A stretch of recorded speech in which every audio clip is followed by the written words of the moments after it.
Hello student, discuss कर रहे हैं अपने बैंक पीओ एग्जाम के एक बहुत ही इंपॉर्टेंट चैप्टर, एक बहुत ही इंपॉर्टेंट सब्जेक्ट जनरल अवेयरनेस के बारे में, और जनरल अवेयरनेस का भी स्टैटिक जीके पार्ट, और जिसका है आज लेक्चर नंबर 2। तो लेक्चर नंबर 1 में हमने हिस्ट्री से जाना था कि भारत में जनगणना कब से स्टार्ट हुई, कैसे स्टार्ट हुई, किसके समय में स्टार्ट हुई, कौन से वायसराय थे, कब हुई कंप्लीट, कब हुई इनकम्प्लीट, यानी कि शुरुआत में जो डिकेडल थी वो पूरी हुई थी कि नहीं हुई थी, कैसे हुई थी, ये सारी चीजें हम लोगों ने जानी थी लेक्चर नंबर 2 में। और साथ ही साथ जाना था कि भारत के संविधान में यानी कि इंडियन कॉन्स्टिट्यूशन में भारत के सेंसस से रिगार्डिंग जितना भी डिस्क्रिप्शन है वो कहां पर दिया हुआ है। तो वहां पे मैंने आपको बताया था कि article 246 is related to Indian census, यानी कि भारत की जनगणना से संबंधित है। और साथ ही साथ ये भी बताया था कि ये जो दायित्व है, ये जो लायबिलिटी है, ये किसको सौंपी गई है, ये जिम्मेदारी यूनियन गवर्नमेंट को यानी कि सेंट्रल गवर्नमेंट को, केंद्र सरकार को।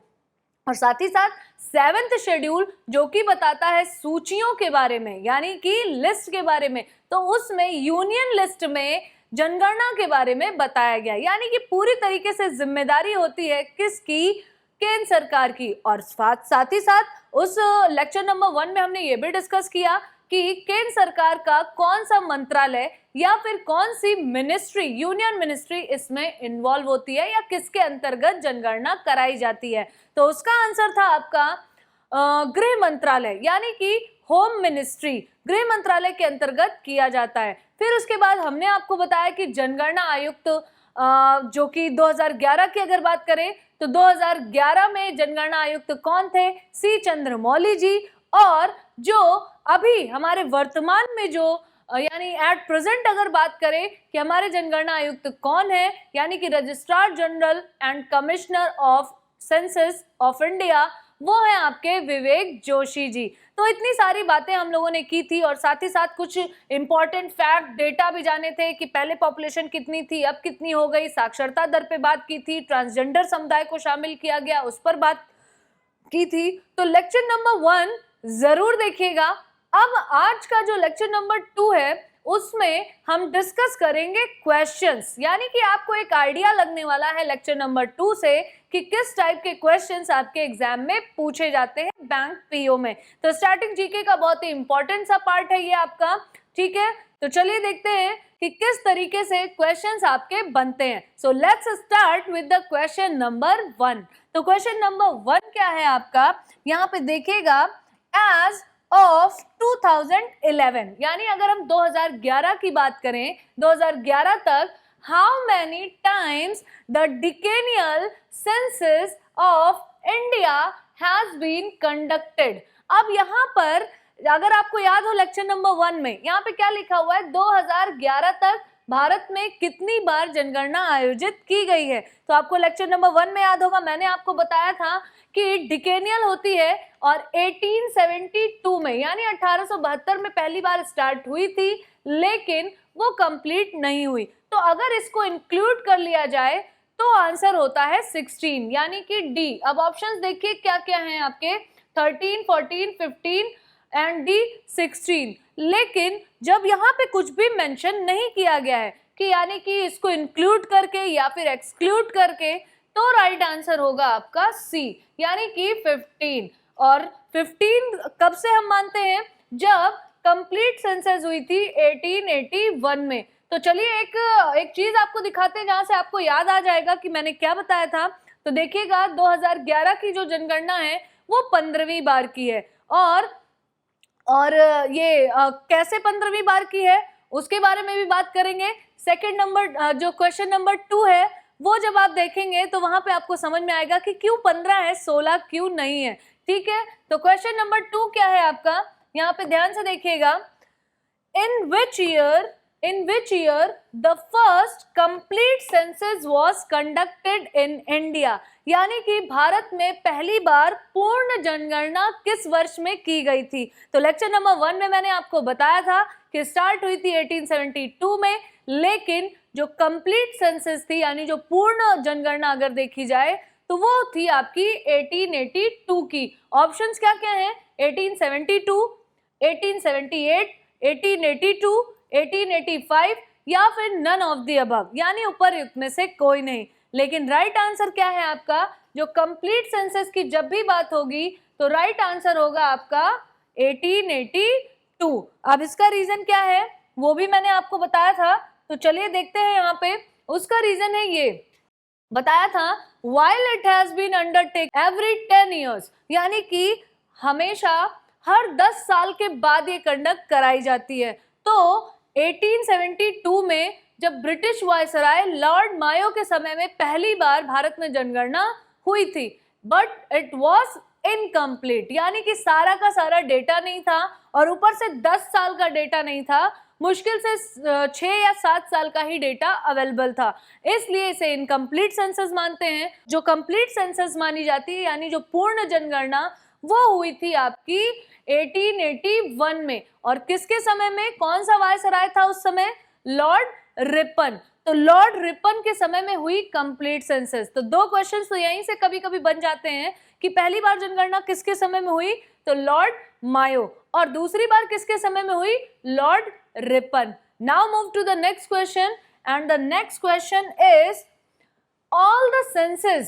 all the censuses since 1951, यानी 1951 से अगर देखें तो all the censuses of India from या फिर since 1951 are conducted under the dash Census of India Act।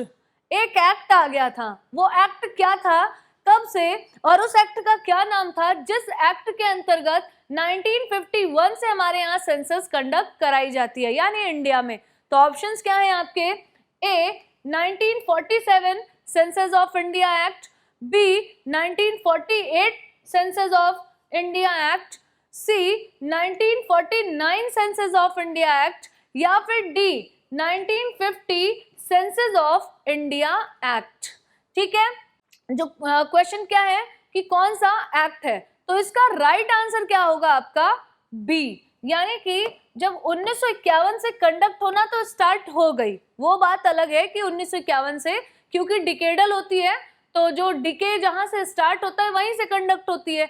लेकिन जो एक्ट आया, जो अधिनियम आया, उसका क्या नाम था, यानी किस ईयर में वो एक्ट आया, वो एक्ट आया 1948 में, इसलिए राइट आंसर क्या होगा आपका, बी। और इस एक्ट का पूरा नाम क्या था, 1948 सेंसस ऑफ इंडिया एक्ट।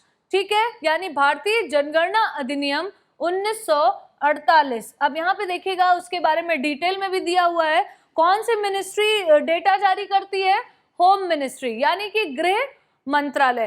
ठीक है, तो देखिएगा क्या लिखा हुआ है, पोस्ट 1949 यानी 1949 के बाद it has been conducted by the registrar general and census commissioner of India under the ministry of home affairs, government of India.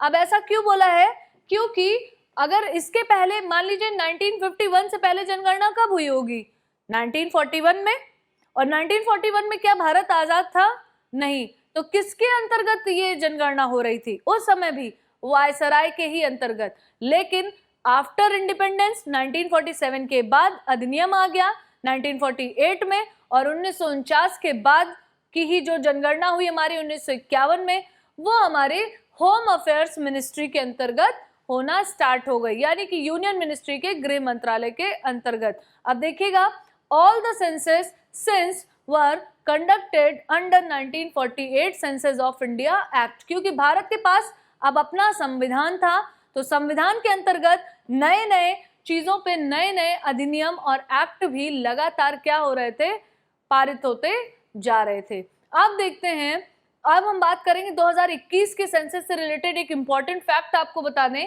कि 2011 का जो सेंसस था वो पेपर सेंसस था, यानी कागजी तौर पे किया गया। आपने देखा होगा कि रजिस्टर लेके आपके घर पे जो भी ऑफिशियल्स होते थे वो आते थे, लेकिन 2021 जो कि अभी प्रॉपरली नहीं स्टार्ट हो पाई है, उसका रीजन है कोरोना पैंडेमिक, लेकिन this year it will be conducted by digitally, यानी कि बाय डिजिटल मींस अगर कहा जाए तो डिजिटल सेंसस के तौर पे 2021 में जो जनगणना स्टार्ट की गई है, ऑलमोस्ट कहीं की स्टार्टिंग पोजीशन में है, बट उतना एफिशिएंटली वर्क अभी नहीं हो पा रहा है ड्यू टू कोरोना पैंडेमिक। ठीक है, अब यहाँ पे देखेंगे the provisional data from the census was released on 31 मार्च 2011।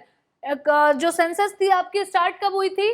मई में स्टार्ट हुई थी। ठीक है, मई में स्टार्ट हुई, लेकिन जो ऑफिशियल जो प्रोविजनल डेटा था, जो डेटा कलेक्ट होके आया, वो रिलीज कब हुआ? 31 मार्च 2011 को। और फाइनली अपडेट कब हुआ?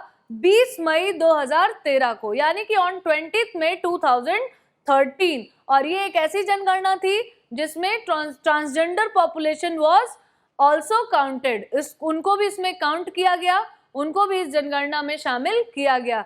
Before this census they were never been included, उसके पहले इन्हें कभी भी इंक्लूड नहीं किया गया था। ठीक है, शामिल नहीं किया गया था।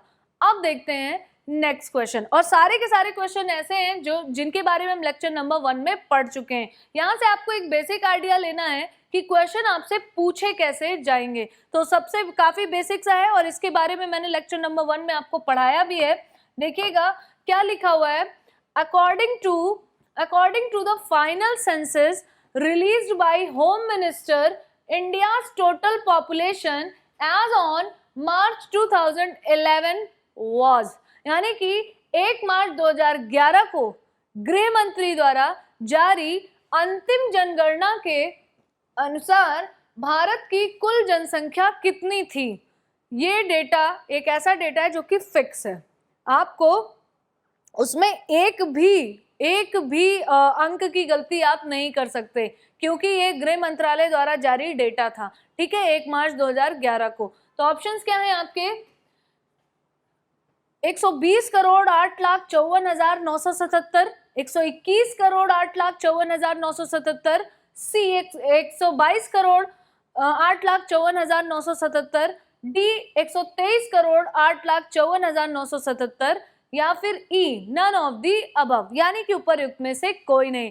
तो आपने सुना होगा अक्सर हमारे प्रधानमंत्री जी या राष्ट्रपति जी या कोई भी एक जो कि हाई कहें कि ऑफिशियल पोस्ट पे हैं या गवर्नमेंटल पोस्ट पे हैं, तो अक्सर आपने सुना होगा हम 121 करोड़ लोग, 121 करोड़ पीपल, यानी अक्सर आपने सुना होगा कि 121 करोड़। तो हमेशा याद रखिए कि जो जनगणना है वो 121 करोड़ से ऊपर है, 121 करोड़ से नीचे नहीं है। अब जब क्वेश्चन आता है ना तो बहुत ही माइनर सा डिफरेंस रखा जाता है। ऐसे तो इजी हो जाएगा, अगर मैं यहाँ पे लिख देती 1 करोड़ 5, 105 करोड़, 7 करोड़ या 8 करोड़, तो आपके लिए काफी इजी हो जाता, लेकिन काफी क्लोज डेटा रखा गया है, इसलिए याद रखिए कि 121 करोड़ तो है ही। ठीक है, अब देखते हैं यहाँ पे हमारा जो नेक्स्ट क्वेश्चन है, what is the percentage of female population according to 2011 census. मैंने फर्स्ट लेक्चर में ये भी बताया था कि फीमेल्स की जो प्रतिशतता है, यानी कि उनका जो कहें कि परसेंटेज है in the population of India, वो कितना है? ए 49.47%, बी 46.15%, सी 48.53%, डी 42.10%, या फिर E none of the above, यानी उपर्युक्त में से कोई नहीं। तो इसका राइट आंसर क्या होगा, यानी उनका जनसंख्या प्रतिशत कितना है? तो इसका राइट आंसर है आपका सी। इसका राइट आंसर क्या है आपका? सी, यानी कि 48.53%, 48.53% है जनसंख्या किसकी? महिलाओं की। और मेल्स की कितनी है? तो यहाँ पे आप डिटेल में देख सकते हैं, जो टोटल पॉपुलेशन है वो 121 करोड़ 8,54,977 और मेल्स की 62 करोड़ के लगभग, फीमेल्स की 58 करोड़ के लगभग, यानी 58 करोड़, मेल्स की 62 करोड़। और अगर परसेंटेज वाइज देखें तो मेल्स का परसेंटेज है 51.47% और फीमेल्स का है 48.53%। अब देखते हैं नेक्स्ट क्वेश्चन यहाँ पे, question number 6, what is the sex ratio of India according to census 2011, यानी 2011 की जनगणना के अनुसार भारत का लिंगानुपात क्या है? अब यहाँ पे एक बेसिक सी चीज समझिएगा कि लिंगानुपात का मतलब क्या है, यानी कि 1000 पुरुषों पर कितनी महिलाएं हैं, है ना। लेकिन हमारे यहाँ अगर महिलाएं ज्यादा होती तो हम इसी को उल्टा बोलते, यानी रिवर्स फॉर्म में बोलते और बोलते कि 1000 महिलाओं पर कितने पुरुष हैं। लेकिन हम इसीलिए बोलते हैं क्योंकि हमें पता है कि अभी भी भारत में मेल्स की संख्या ज्यादा है। अभी अभी हम लोगों ने लास्ट स्लाइड में आपने डेटा देखा था, तो इस वजह से इसका क्या मतलब है कि 1000 पुरुषों पर कितनी महिलाएं हैं, उसी को बोलते हैं सेक्स रेशियो, यानी कि लिंगानुपात। तो देखते हैं ऑप्शंस क्या क्या हैं आपके।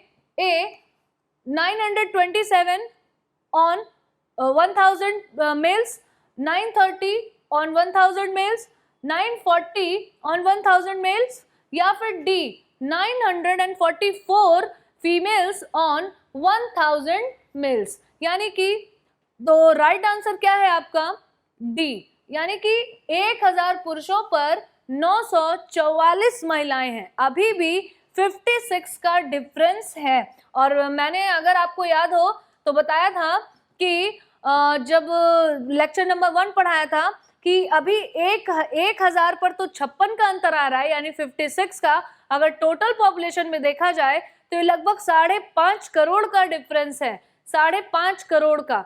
ठीक है, अब यहाँ पे देखेंगे जो भारत की डेंसिटी है कितनी है पॉपुलेशन की, 382। वैसे मैंने पिछली बार भी आपको बताया था लेक्चर नंबर 1 में भी कि भारत में जितनी भी लैंड टेरिटरी है या कोई भी टेरिटरी है, जो भारत का जो संपूर्ण क्षेत्र है, चाहे वो कोस्टल एरिया हो, चाहे वो प्लेट्यूज एरिया हो, चाहे वो गैंगेटिक प्लेन हो, चाहे वो डेजर्ट हो, चाहे वो आपका माउंटेन या कहें कि जो भी माउंटेनियर एरिया हो, हिल एरिया हो, सबको कंक्लूड करके जितना भी आपका एरिया बनता है उसके अकॉर्डिंग भारत में कितना है जनसंख्या घनत्व, 382, यानी कि 1 किलोमीटर के दायरे में 382 लोग रहते हैं। ठीक है, तो 1 किलोमीटर के दायरे में कितने लोग रहते हैं, 382। और सेक्स रेशियो कितना है, 944 फीमेल्स ऑन 1000 मेल्स, यानी 1000 पुरुषों पर 944 महिलाएं हैं। Now move to the next question.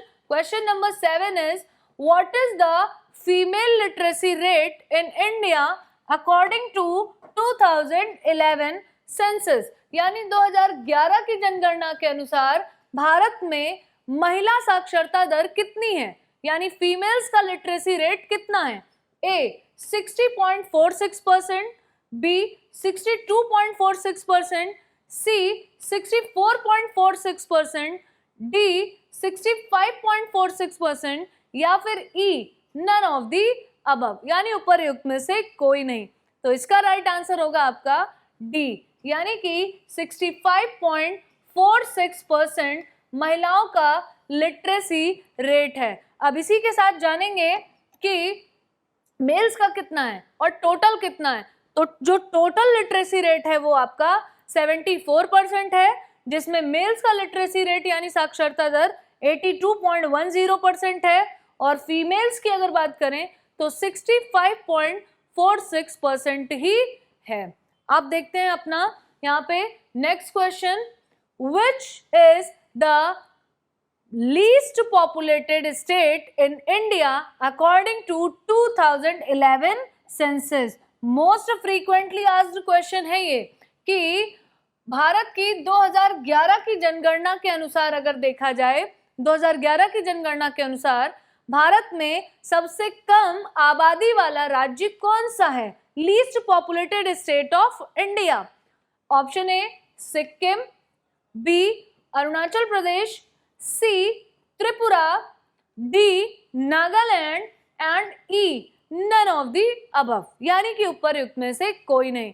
तो इसका राइट आंसर होगा आपका ए, यानी कि सिक्किम। सिक्किम जो है वो भारत में लीस्ट पॉपुलेटेड स्टेट है, यानी सबसे कम आबादी वाला जो राज्य है भारत का वो है हमारा सिक्किम। सिक्किम कहाँ पे है आपके, आप देख सकते हैं, ये रहा आपका सिक्किम, भूटान और नेपाल के साथ सीमा साझा करता है। इसके अगर हम राइट साइड में देखें तो नेपाल है, और इसके लेफ्ट साइड में देखें तो आपका भूटान है। तो सिक्किम में टोटल पॉपुलेशन कितनी है, करोड़ में तो है ही नहीं। कितनी है? 6,10,577 and it is according to the census of 2011, यानी 2011 की जनगणना के अनुसार 6,10,577। लेकिन जब हम लीस्ट पॉपुलेटेड स्टेट की बात कर रहे हैं तो कैसे हम भूल सकते हैं मोस्ट पॉपुलेटेड स्टेट्स के बारे में। और अगर आपको याद हो, लेक्चर नंबर 1 में भी मैंने आपको बताया था कि भारत की आधी आबादी, तो जो मोस्ट पॉपुलेटेड जो टॉप 6 स्टेट्स हैं, जिसमें आपका यूपी, महाराष्ट्र, बिहार, वेस्ट बंगाल, आंध्र प्रदेश और तमिलनाडु आ जाते हैं, है ना, उसमें ही आधे से ज्यादा आबादी भारत की निवास करती है। तो उसके अकॉर्डिंग लीस्ट पॉपुलेटेड तो सिक्किम है, लेकिन मोस्ट पॉपुलेटेड स्टेट्स यूपी है, यानी कि उत्तर प्रदेश। उत्तर प्रदेश में जनसंख्या कितनी है? 19,98,12,341, यानी कि 19,98,12,341, और ये भी अकॉर्डिंग टू 2011 है। सेकंड नंबर पे महाराष्ट्र है, नंबर 3 है बिहार एंड नंबर 4 है आपका वेस्ट बंगाल, यानी कि पश्चिम बंगाल। तो क्वेश्चन तो एक ही था, लेकिन उस क्वेश्चन से 3-4 क्वेश्चंस आपके लिए रेडी हैं। लीस्ट पॉपुलेटेड के साथ आपने मोस्ट पॉपुलेटेड भी जाना, और साथ ही साथ कभी कभी जरूरी नहीं होता है कि मोस्ट पॉपुलेटेड ही पूछे, second most populated, third most populated से भी क्वेश्चंस आपके आते हैं। ठीक है, now move to the next question and the question number 9 is, देखते हैं क्या है। हमने अभी किसकी बात की थी? हमने अभी बात की थी लीस्ट पॉपुलेटेड स्टेट की। नेक्स्ट क्वेश्चन हमारा लीस्ट पॉपुलेटेड से ही है, यानी लीस्ट पॉपुलेशन से ही है, but the question is now totally changed, पूरी तरह से डिफरेंट है। ठीक है, which is the least populated union territory in India. अब आजकल का जो सिनेरियो है, वो क्वेश्चन पूछने का जो आपके एग्जाम में, वो बिल्कुल सिंपल सा वे नहीं फॉलो करते हैं, सिंपल पाथ नहीं फॉलो किया जाता है। आपको यूनियन टेरिटरी के बारे में भी प्रॉपर डेटा पता होना चाहिए। इसीलिए स्टैटिक जीके जितना सिंपल लगता है, but it is not that simple, उतना सिंपल है नहीं, क्योंकि आपको बहुत सारे डेटा भी याद करने पड़ते हैं। तो देखेंगे यहाँ पे क्या लिखा हुआ है कि 2011 की जनगणना के अनुसार भारत में सबसे कम आबादी वाला केंद्र शासित प्रदेश कौन सा है, यानी union territory. A Lakshadweep, B Puducherry, C Andaman Nicobar, D Dadra and Nagar Haveli, और जो कि पहले एक अलग यूनियन टेरिटरी हुआ करता था, और दमन दीव एक अलग यूनियन टेरिटरी हुआ करता था। और इसी की वजह से जब 2019 में क्या बना, आपके जम्मू कश्मीर और लद्दाख 2 यूनियन टेरिटरीज बने, तो 9 यूनियन टेरिटरीज हो गई थी, बट दादर नगर हवेली और दमन दीव इन दोनों को एक में ही इंक्लूड कर दिया गया, एक ही में ऐड कर दिया गया। इसकी वजह से again it comes down to 8, यानी अब कितनी है, 8 ही आपकी केंद्र शासित प्रदेश हैं। एंड ई ऑप्शन क्या है आपका, नन ऑफ द अबव, यानी कि उपरयुक्त में से कोई नहीं। तो इसका राइट आंसर क्या होगा आपका, लक्षद्वीप, यानी कि लक्षद्वीप जो है वो लीस्ट पॉपुलेटेड आपका यूनियन टेरिटरी है। तो यहाँ पे आप देख सकते हैं टोटल जनसंख्या यहाँ की कितनी है, लैक्स में भी नहीं है, थाउजेंड्स में, कितनी, 64,473। एंड अब इसी के साथ हम दूसरा क्वेश्चन भी देखेंगे, the most populated union territory. अभी तो हमने लीस्ट पॉपुलेटेड यूनियन टेरिटरी की बात की, अब हम बात करेंगे मोस्ट पॉपुलेटेड यूनियन टेरिटरी की, दैट इज दिल्ली। दिल्ली में अकेले दिल्ली में कितने लोग रहते हैं, जबकि एक यूनियन टेरिटरी है, 1,67,87,941, यानी 1,67,87,941 लोग रहते हैं उस छोटे से दिल्ली में। यहाँ पे आप देख सकते हैं कि जो हमारी दिल्ली है वो कितनी छोटी सी है, but most populated union territory की जहां पे भी बात आएगी तो आंसर होगा आपका दिल्ली, और सेकंड नंबर पे आंसर होगा आपका जम्मू कश्मीर। और जम्मू कश्मीर में कितनी पॉपुलेशन है आपकी, यहाँ पे देखिएगा जो टोटल पॉपुलेशन है आपकी 1,22,58,433 यानी कि 1,22,58,433। तो least populated and most populated union territory का डेटा आपको याद रखना है। Lakshadweep least populated and Delhi is most populated. ठीक है, now move to the next question and the next question is which state had the fastest decadal growth rate of population according to census 2011 यानी 2011 की जनगणना के अनुसार किस राज्य में जनसंख्या की सबसे तेज वृद्धि हुई थी, यानी कि सबसे फास्टेस्ट ग्रोथ जो था, डिकेडल ग्रोथ, दशकीय वृद्धि किस राज्य में देखी गई थी, सबसे तेज जनसंख्या कहां पर बढ़ी थी? A Arunachal Pradesh, B Meghalaya, C Bihar, D Jammu Kashmir and E none of the above यानी कि उपरयुक्त में से कोई नहीं। तो इसका राइट आंसर है आपका मेघालय। मेघालय एक ऐसा राज्य था जिसमें सबसे फास्टेस्ट डिकेडल ग्रोथ रेट देखी गई थी अकॉर्डिंग टू सेंसस 2011। अब देखेंगे डेटा हम 4 राज्यों का, यानी कि टॉप 4 में कौन कौन शामिल है। तो यहाँ पे देखेंगे जो सबसे ऊपर आता है वो नंबर आता है आपके मेघालय का। किसका? मेघालय। ठीक है, अब अगर हम मेघालय की बात करें तो मेघालय यहाँ पे आप मैप में भी देख सकते हैं, ये गारो खासी जयंतिया की पहाड़ियों पर स्थित है आपका। तो मेघालय में सबसे फास्टेस्ट डिकेडल ग्रोथ रेट थी और उसका परसेंटेज क्या था? 27.9%। यानी कि वहां पे अगर पहले 100 लोग रहते थे तो अब उसकी जगह 127 क्या बल्कि ये 27.9 है, लगभग 28 के बराबर, यानी 28 के अराउंड ही है आपका। ठीक है, तो 100 की बजाय अब 128 लोग हो गए थे। इसी तरीके से आप 1000 पे गिन लीजिए तो 28 को भी 10 टाइम्स मल्टीप्लाई करेंगे तो 280 लोग बढ़ जाएंगे 1000 पे। उसी तरीके से लाख पे करेंगे तो आपके 28,000 लोग बढ़ जाएंगे। ठीक है, तो 28% की ऑलमोस्ट वहां पे ग्रोथ रेट देखी गई थी। सेकेंड नंबर पे आपका अरुणाचल प्रदेश है जिसमें ग्रोथ रेट कितनी थी आपकी? 26% यानी 26%। बिहार की अगर बात करें तो बिहार में ये ग्रोथ रेट थी आपकी 25.4% यानी 25.4% से ग्रोथ रेट देखी गई थी। जम्मू उसके बाद आ रहा है। अब यहाँ पे भले ही आप बाकी इन 3 का डेटा ना याद रखिए, लेकिन जो इनका ऑर्डर है टॉप 4 का वो जरूर याद रखिए। ठीक है, तो सबसे ज्यादा ग्रोथ रेट मेघालय, उसके बाद अरुणाचल प्रदेश, देन बिहार और फिर 4th नंबर पे आता है आपका जम्मू कश्मीर। अब देखते हैं नेक्स्ट क्वेश्चन हमारा क्या है, question number 11 and the question number 11 is which of the following state is the most densely populated as per the census 2011 यानी कि 2011 की जनगणना के अनुसार किस राज्य में सबसे अधिक जनसंख्या घनत्व था, यानी कि जो डेंसली पॉपुलेटेड स्टेट है वो कौन सा है, सबसे ज्यादा most dense populated state? A West Bengal यानी Paschim Bangal, B Chhattisgarh, C Bihar, D Uttar Pradesh and E none of the above यानी कि उपरयुक्त में से कोई नहीं। तो इसका राइट आंसर क्या होगा आपका, यानी कि सबसे ज्यादा डेंस स्टेट कौन सा है? बिहार है। कौन सा है? बिहार।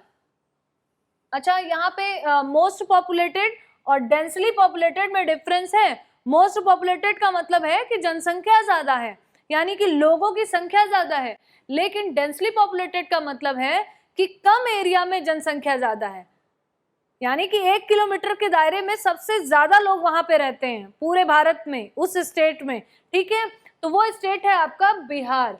बिहार में सबसे ज्यादा डेंस्ड पॉपुलेशन है, यानी कि बहुत कम जगह में लोग वहां पे रहते हैं। तो चलिए देखते हैं कितने लोग रहते हैं, और हम एक ही नहीं, हम टॉप 4 की बात करेंगे, यानी कि 4 के बारे में आपको यहाँ पे बताएंगे। तो देखिएगा नंबर 1 पे कौन है टॉप 4 में? बिहार। बिहार में क्या है जो डेंसिटी है ऑफ पॉपुलेशन?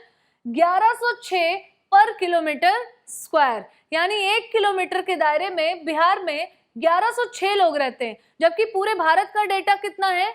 मैंने अभी आपको बताया था 382 पर किलोमीटर स्क्वायर, यानी कि 1 किलोमीटर स्क्वायर में 382 है पूरे भारत में, लेकिन बिहार में अकेले कितना है 1106 यानी 1106 पर किलोमीटर स्क्वायर। इसी तरीके से सेकंड नंबर पे आपका आता है वेस्ट बंगाल, थर्ड नंबर पे आता है आपका केरल एंड फोर्थ नंबर पे आता है आपका उत्तर प्रदेश। वैसे जो मोस्ट पॉपुलेटेड स्टेट है वो तो यूपी है, लेकिन जो हम मोस्ट डेंस्ड पॉपुलेटेड स्टेट की बात करेंगे तो यूपी का नंबर फोर्थ नंबर पे आता है यानी चौथे नंबर पे। तो ये कंफ्यूजन नहीं होनी चाहिए। अब यहाँ पे मैप के थ्रू भी देखेंगे द मोस्ट, अब जब हमने स्टेट की बात की है तो यूनियन टेरिटरी से भी क्वेश्चंस आपके जरूर फॉर्म होते हैं, तो यूनियन टेरिटरी भी देखते हैं। The most thickly populated union territory, कौन सी यूनियन टेरिटरी है जो कि सबसे ज्यादा जहां पे जनसंख्या घनत्व है, यानी कि बहुत कम एरिया में लोग वहां पे रहते हैं, तो उसका आंसर है दिल्ली। मैंने अभी आपको बताया भी था कि दिल्ली में लगभग कितने लोग हैं 1,16,00,000 लोग, और दिल्ली कितना है आप देख सकते हैं, एरिया कोई बहुत ज्यादा नहीं है लेकिन फिर भी 1 करोड़ से ज्यादा लोग, वो भी 2011 के डेटा के अनुसार। तो यहाँ पे देखेंगे कितना है सबसे ज्यादा जो डेंस पॉपुलेटेड यूनियन टेरिटरी है वो दिल्ली है, और कितनी है 11,320 पर किलोमीटर स्क्वायर, पर किलोमीटर स्क्वायर, यानी कि 1 किलोमीटर के दायरे में वहां पर आपके 11,320 लोग रहते हैं। और सेकेंड नंबर पे आते हैं जो union territory that is Chandigarh. Chandigarh में 9,528 लोग रहते हैं 1 किलोमीटर स्क्वायर के दायरे में। ठीक है, अब देखते हैं question number 12 and the question number 12 is, question number 12 देखिएगा, in which state density of population is the lowest according to the 2011 census. अभी हम लोगों ने केवल किसकी बात की थी, मोस्ट डेंस्ड पॉपुलेटेड स्टेट्स के बारे में, यानी कि जहां पर जनसंख्या घनत्व सबसे अधिक है। और अब हम बात करेंगे लीस्ट डेंस्ड पॉपुलेटेड स्टेट्स के बारे में। ठीक है, तो ऑप्शंस क्या हैं आपके, A Sikkim, B Meghalaya, C Arunachal Pradesh, D Mizoram and E none of the above, यानी उपर्युक्त में से कोई नहीं। तो राइट आंसर क्या होगा आपका, जो लोएस्ट है यानी लीस्ट डेंसिटी वाले जो हमारा राज्य है वो कौन सा है, उसका आंसर है आपका अरुणाचल प्रदेश, यानी कि सी इज द राइट आंसर। अब यहाँ पे आप देख सकते हैं, अगर हम अरुणाचल प्रदेश की बात करें तो अरुणाचल प्रदेश में 1 किलोमीटर स्क्वायर के दायरे में सिर्फ 17 लोग रहते हैं। कितने, यानी कि अरुणाचल प्रदेश की कैपिटल क्या है आपकी, ईटानगर। क्या है, यहाँ पे तो नहीं दिया हुआ है लेकिन मैं आपको बता दूं, इसकी कैपिटल क्या है, ईटानगर, और यहाँ पर सिर्फ 17 लोग ही रहते हैं 1 किलोमीटर स्क्वायर के दायरे में। सेकंड नंबर पे भी कभी कभी पूछता है, जरूरी नहीं है कि लीस्ट डेंस में सिर्फ पहला पूछ ले, ठीक है, सेकंड स्टेट भी पूछ सकता है। तो उसका आंसर होगा आपका मिजोरम। मिजोरम में ये संख्या बढ़ के थोड़ी सी 52 हो जाती है, और अरुणाचल में सिर्फ और सिर्फ 17, 1 किलोमीटर दायरे में आराम से फैल फैल के सिर्फ 17 लोग रहते हैं। ठीक है, और वहीं दिल्ली में लगभग 11,000 लोग रहते हैं 1 किलोमीटर स्क्वायर दायरे में। ठीक है, वो भी यूनियन टेरिटरी है, ये तो स्टेट है। और मिजोरम जो है आपका, वहां पे 52 लोग रहते हैं पर किलोमीटर स्क्वायर में। ठीक है, अब बात करेंगे least densed populated union territory की। तो यूनियन टेरिटरी में देखिएगा जो सबसे लीस्ट पॉपुलेटेड है वो है आपका अंडमान निकोबार। तो याद रखिए, स्टेट्स में अरुणाचल प्रदेश और यूनियन टेरिटरीज में अंडमान एंड निकोबार आइलैंड्स। ठीक है, वहां पे कितने लोग रहते हैं, 46 पर्सन्स पर स्क्वायर किलोमीटर, यानी 1 वर्ग किलोमीटर स्क्वायर के दायरे में, 1 वर्ग किलोमीटर के दायरे में सिर्फ 46 लोग रहते हैं, 46 पर्सन्स। ठीक है, तो अंडमान निकोबार में लगभग ऑलमोस्ट आपके 336 से 324-25 के आसपास आपके वहां पे आइलैंड्स हैं, और उन सब का एरिया मिला दें और सारी पॉपुलेशन से डिवाइड कर दें तो आंसर आपको मिलेगा 46। ठीक है, सो आई होप अब आज के लेक्चर नंबर 2 में भी आपको काफी डेटा जो कि इम्पोर्टेंट है आपके एग्जाम के लिए भी, और एक अपने खुद के भारत, खुद के देश के बारे में जानने के लिए भी कि हमारे देश में कहाँ पे सबसे ज्यादा जनसंख्या घनत्व है, कहाँ पे सबसे कम है, कौन सी यूनियन टेरिटरीज ऐसी हैं, दिल्ली में क्या है, साक्षरता दर कितनी है, ये सारी चीजें हम लोगों ने जानी। लेक्चर नंबर 3 जो होगा उसमें हम अपने बचे हुए क्वेश्चंस, साथ ही साथ जो हिस्ट्री से रिलेटेड क्वेश्चन थे यानी सेंसस की हिस्ट्री से, और जो मेन डेटा आपका बच गया है उनको क्वेश्चंस के फॉर्म में हम सॉल्व करेंगे अपने लेक्चर नंबर 3 में। तो इसी तरह पढ़ते रहिए, मेहनत करते रहिए, keep learning, keep earning, because learning is earning. So bye bye and take care.